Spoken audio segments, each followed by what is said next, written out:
O que te deixa absolutamente furiosa? O que, se for ameaçado ou tirado de você, faz você sentir que a vida acabou? Qual é a métrica que você usa para medir o seu próprio valor?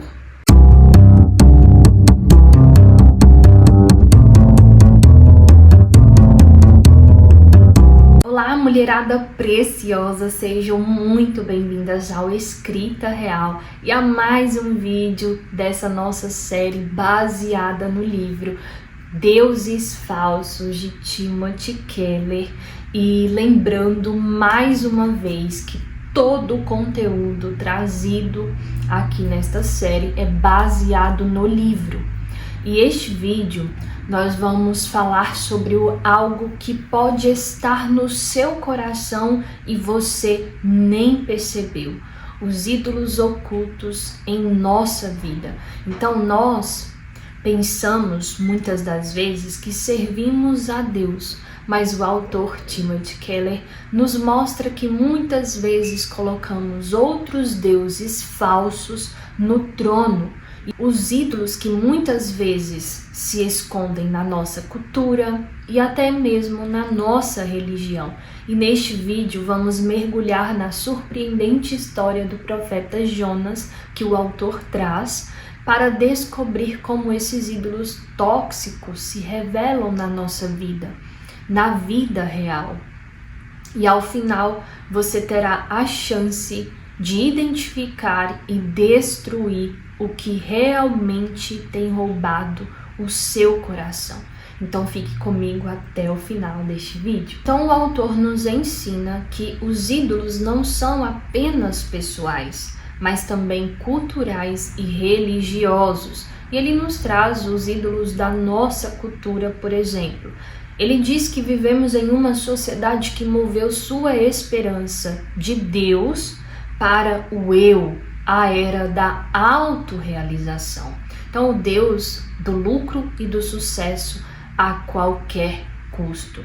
E ele traz o exemplo de Melissa, de Wall Street, que era generosa, mas estava inserida em um sistema que priorizava o lucro acima da ética e do bem-estar social. E então a aplicação que o autor nos traz dessa história é que na sua vida isso se manifesta quando você prioriza o crescimento na carreira ou o padrão de vida a todo custo e você sacrifica o seu tempo com a família, sua integridade e o seu descanso para suprir a essa necessidade. Outro ponto é aí o ídolo da liberdade individual, que é a busca por ser quem eu quiser, por exemplo. Então, sem nenhuma restrição. Então, a aplicação que o autor traz em se referir a este ídolo é quando você coloca a sua liberdade e seus desejos como valores absolutos, levando ao materialismo e ao desinteresse pelas responsabilidades comunitárias e familiares. Então, são manifestações culturais. Então o autor nos traz também os ídolos da nossa religião, que ele chama de o risco sutil, que é quando o ídolo se disfarça de santidade, que ele nos traz duas questões em relação a esse ídolo. A primeira é a doutrina ou a moralidade como salvação. Então, o que o autor nos diz quando isso é manifestado? É quando depositamos confiança na exatidão da nossa doutrina ou na nossa vida moralmente correta para sermos aceitas por Deus e não na graça. Então, ele nos traz um sinal de alerta aqui, que é quando o sentimento de justiça própria, superioridade ou desprezo por quem pensa diferente de você. Então você pode se perguntar, Você se vê como uma pecadora salva pela graça ou como alguém melhor que os outros? O segundo ponto do ídolo da religião é o sucesso ministerial moral como ídolo, que é quando você confunde dons espirituais como talento, desempenho, enfim, como o fruto do Espírito, que é amor, humildade. Então, a aplicação que o autor nos traz sobre isso é quando você sentir no coração que sua situação com Deus depende de quantas vidas você está transformando ou quão virtuosa você é.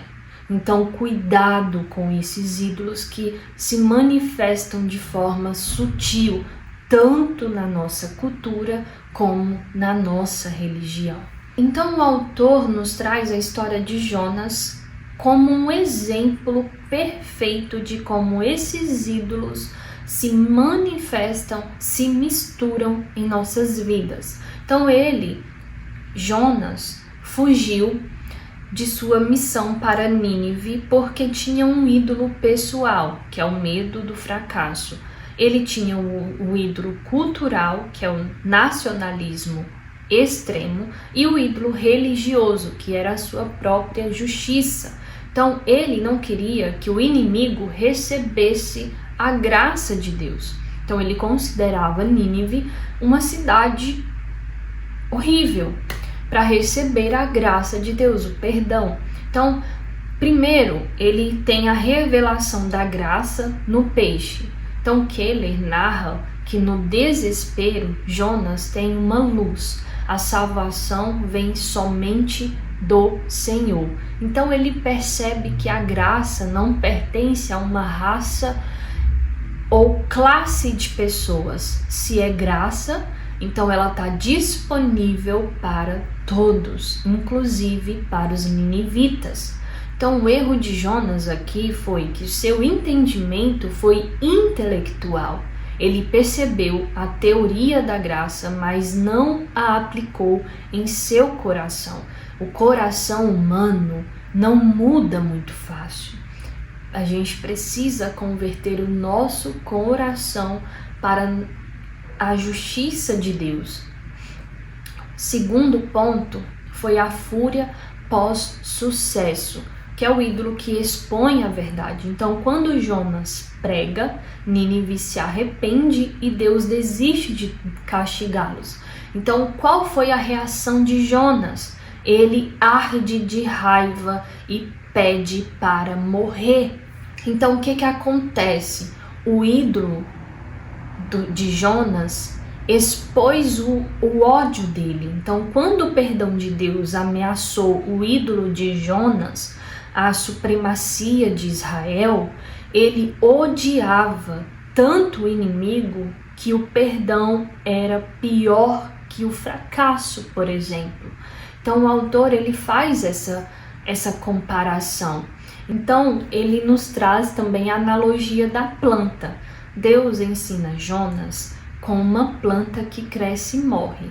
Então, o que acontece? Jonas, ele se aflige pela planta que ele não cultivou mais do que pelos 120 mil habitantes de Nínive.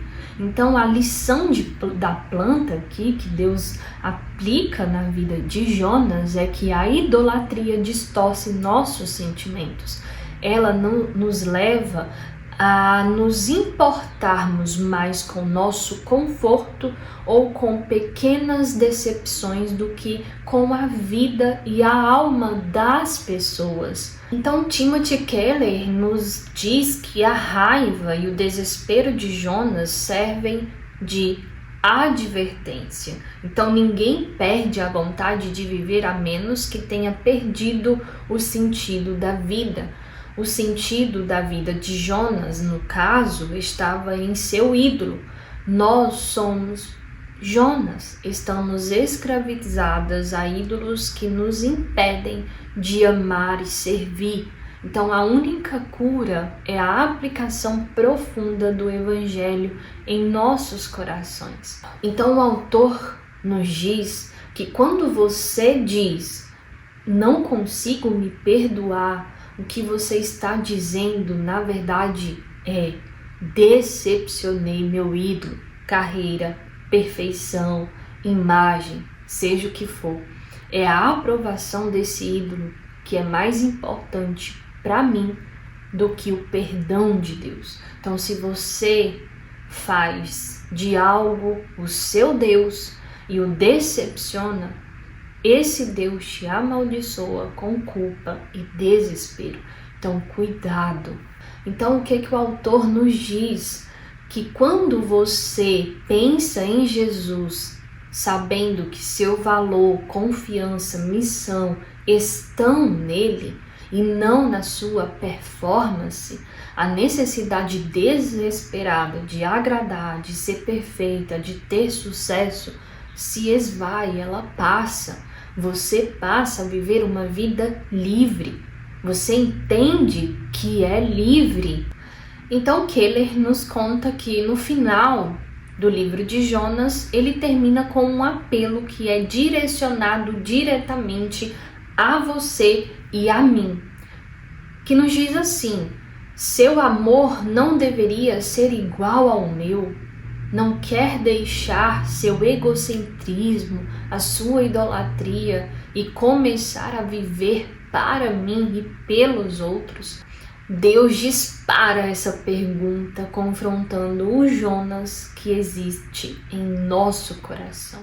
Jonas nos prova que é possível ter a doutrina certa, pregar a palavra e ainda assim ser controlado por ódio, pela justiça e pelo medo do fracasso. O verdadeiro problema nunca foi a missão dele, mas o coração dele. E a verdade libertadora de Keller neste livro, no final do capítulo 6. Então eu quero encerrar este capítulo te dando um desafio. Destrói o ídolo. Peça o Espírito Santo para revelar onde seu coração tem buscado valor e segurança. Se você tem vivido na montanha-russa da culpa, projetada para o passado, e da ansiedade, projetada para o futuro, é um sinal de que um ídolo está no trono. Segundo ponto, renda-se ao Jonas Supremo. Pare de tentar merecer o amor de Deus com seu desempenho nessas áreas. Olhe para a cruz. Jesus, o Jonas Supremo, foi lançado na tempestade por você. Mulherada, vocês precisam entender. Sua aceitação não depende do que você alcança, mas do que ele realizou. Quando Jesus está no trono, o casamento, a carreira, o dinheiro, seja o que for, se tornam presentes nas mãos de Deus, de um Pai amoroso, e não mais deuses cruéis que exigem sacrifícios de você, tá? Então cuidado com isso. Essa é a verdadeira liberdade, a gente confiar num Deus que ele seja único em nossas vidas e todas as outras coisas nos serão acrescentadas. Então é isso, se você curtiu esse vídeo, deixe seu like, compartilha com aquela pessoa que você sabe que fará sentido para ela. Não deixe também de nos acompanhar aqui no canal, assista aos vídeos anteriores dessa série, como também em outras que eu e a Karine trabalhamos por aqui. Não deixe de nos acompanhar e para isso nos siga, tá? Se inscreva no canal, compartilha, ative o sininho para ficar por dentro de todas as novidades e se preparem pelas próximas novidades que temos por aqui. Não deixe também de adquirir o seu exemplar, os Sussurros de Amizade e Amor. O link fica aqui embaixo na descrição, como também na nossa bio. E não deixe também de acompanhar os próximos lançamentos que virão por aí, tá? A gente espera vocês nos próximos capítulos. Um beijo grande e até o próximo!